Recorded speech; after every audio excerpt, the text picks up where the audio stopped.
Commander? What's your opinion of the last mission? Not sure I buy Dr. Tassoni's story about her and her mom not talking. They're family, right? I think she's being straight with us. Or at least I don't think she lies very often. Yeah, she's probably really bad at it. Hey, want me to ask her about her sex life? Might be illuminating. Wow. I don't think she's used to teasing, good-natured or otherwise. No fun, Commander.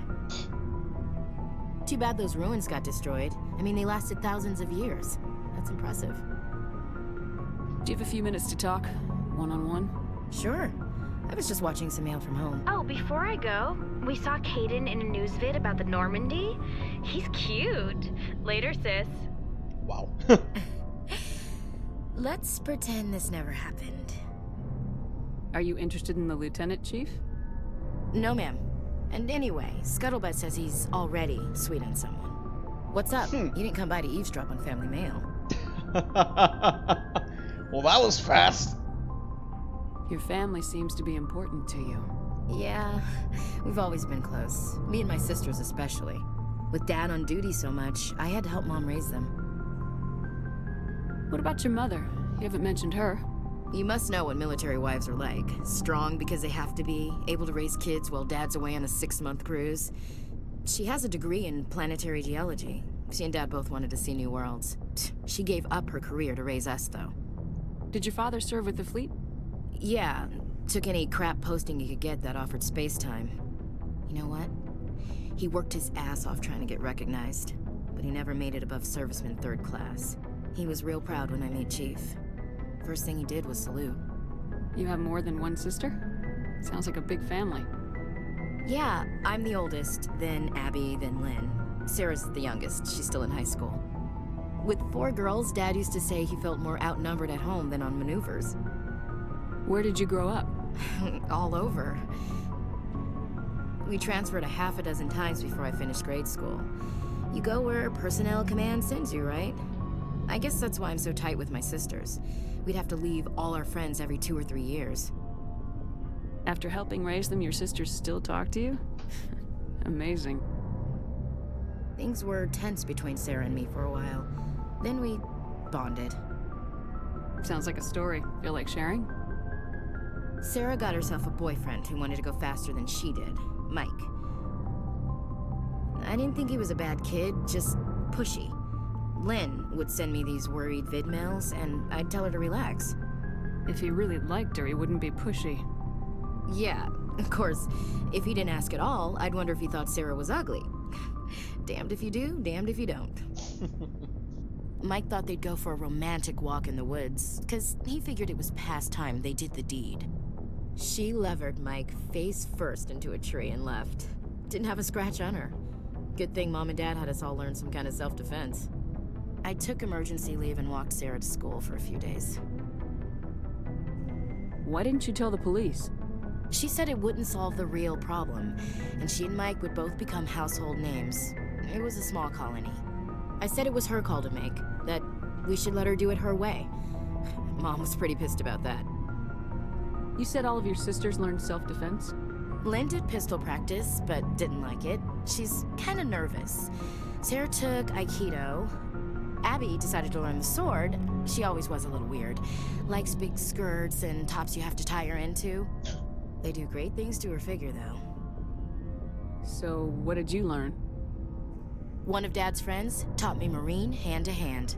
You traveled all the way home to walk your sister to school. It was only a dozen light years, like a day's cruise. It's not like I was going to Earth or something.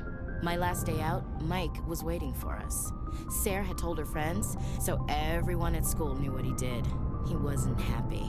I wanted to snap him in half, but Sarah gave me this look, this let me handle it, I need to do this alone look. She kept her cool, God bless her, as he screamed in her face. She just let him vent. Then he tried to punch her. I swear, she just flowed around him. Next thing I knew, he's face down on the sidewalk, and there's blood everywhere. That's unbelievable. Sarah must be as good as you. Better. I'm more or less a straight-up puncher. When he swung, she wasn't there anymore, and he fell. She helped him stop the bleeding and had me call an ambulance. She told the paramedics he fell. Before they took him to the hospital, Mike touched Sarah's arm. I thought he was gonna end up on the ground again. But he hung his head, whispered, "I'm sorry," and started crying. And she hugged him. The Williams women are a decisive bunch, Commander. We do things when we're ready. Not before, not after. Your sister's something else. But you didn't mention your father at all. Was he on deployment? Dad always wanted to serve in space, but he wanted us to have real ground under our feet. He'd say, "Space is beautiful, but you can't raise a family there." I cannot rest from travel. I will drink life to the lees. All times I have enjoyed greatly, have suffered greatly, both with those that loved me and alone. For always roaming with a hungry heart, much have I seen and known, cities of men and manners, climates, councils, governments. I didn't know you liked classical literature. Ulysses was my dad's favorite poem. Every time he shipped out, he recorded me reading it. He had a dozen versions when he retired. Does he still like it? I sure hope so. I read it to his grave every time I go home. Dad passed on a few years back. He's probably still watching, though. You mean from wherever we go after death? Dead on, Skipper. He's with God now. That's not a problem with you, is it? That I believe in God? Everyone has the right to believe what they want. Says so in the Alliance Charter, only with fancier words. I'm glad you're open-minded about it. I've met a few people who are really weirded out by my faith. Because I work in space, I can't believe in a higher power? Jeez. Hello, have you people looked out the window? How can you look at this galaxy and not believe in something? I should get back to my duties. Didn't mean to take up so much of your time. Dismissed, Chief. Ma'am. I always like talking to Ashley. She's interesting. She's a bit racist. I'll get that. Like, you know, specious and like doesn't really like aliens that much. Yeah, but she's an interesting character nonetheless. Anyways. Commander, good to see you. You've been with CSEC a while. Have you seen much action? Well, not as much as you, but yeah, I've seen some interesting things. I bet you have. Anything in particular that stands out? I remember this Solarian geneticist I was sent to investigate. That case was a bit disturbing. What happened? Why were you investigating him? I was tasked with tracking black market trade on the Citadel. Most of it harmless, nothing I needed to pursue. But during the course of my investigation, I noticed an increase in the trade of body parts, organs mostly. We usually get a few of those, but not the numbers I was seeing. We weren't sure if there was a new black market lab or if some freak was harvesting organs from citizens.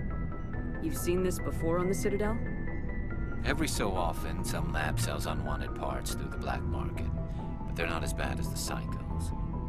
I remember this one L-Corps diplomat we caught in my first year on the job. He was hacking people up and selling their organs. Had the station in a bit of a panic. But this case wasn't that clear-cut. Turns out there was more going on than we first realized. So how did you figure out what was happening? First, we got a hold of a sample and ran DNA tests. The weird thing was, the match led us to a Turian who was still alive and was very convinced he'd never lost his liver. After a bit of digging, I discovered this Turian worked briefly for Dr. Salion, the geneticist. So I went to his lab hoping to find evidence of cloned organ development, but there was nothing. No Solarian hearts, no Turian livers, not one Krogan testicle. You're kidding, right? Why would anyone want Krogan testicles? Some Krogan believe that testicle transplants can increase their virility, counteract the effects of the genophage. It doesn't work, but that doesn't stop them from buying. They'll pay up to 10,000 credits each. That's 40,000 for a full set. Somebody's making a killing out there. I love that comment. He just like stops and like, oh my god, someone's making a killing out there. What'd you do about the geneticist? I brought in some of his employees for interrogation to see if I could get them to talk. While I was interviewing one of them, I came across something suspicious. You mean threatening? Was that really necessary? Maybe, maybe not. Either way, it paid off. One of my detainees started bleeding profusely during the interview. We offered to patch him up and he got frantic, freaked out. I ordered a full exam to find out what was going on. Our medics found incisions all over his body, some of them fresh. That was our big break. These people weren't just Dr. Salion's employees. They were test tubes. Walking, living test tubes. He was growing parts inside these people? Exactly. He cloned their organs right inside their own bodies. Then he harvested them and sold them off. Most of the victims were poor. He'd pay them each a small percentage of the sales, but only if the organs were good. Sometimes an organ wouldn't grow properly, so he'd just leave it in them. Most of them were a mess, but only on the inside, hidden so nobody could see it. I hope he got what he deserved. That's the worst part. We never caught him. Why not? What the hell happened? He ran, blew his lab, grabbed some of his employees, and headed for the nearest space dock. By the time I found out, his ship was already leaving. He threatened to kill his hostages if we tried to stop him. But you went after him anyway, right? I ordered Citadel Defense to shoot him down, but CSEC headquarters countermanded my order. They were worried about the hostages, worried about civilian casualties if the ship was destroyed so close to the Citadel. I told them those hostages were dead anyway. He just used them to make more organs. But they wouldn't listen. It's not worth the risk. You pursue the vessel and disable it. That's the best choice. They sent the military after him, but he got away just the same. Yes, they did. I went to Palin and told him what I thought of him and his policies. He said if I didn't like it, I could quit. Well, I almost did.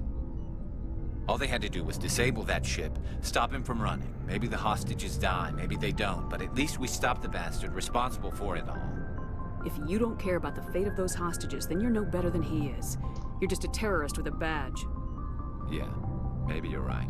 It doesn't make it any easier, but I see your point. Just wish I could have stopped him. That's all. Do you have any idea what happened to Dr. Salion? I sent out feelers from time to time, hoping to find something. I thought I'd found him a while back. He changed ships and changed his name to Dr. Hart, his idea of a joke, I guess. I told the military, but they weren't convinced it was him. I got the transponder frequency for his new ship, but I just can't get anyone to check it out. I'll check out the coordinates when I get a chance. I was hoping you'd say that. But Commander, take me with you when you go. If it's Salion, I want to be there when you find him. Alright! The first of the loyalty missions.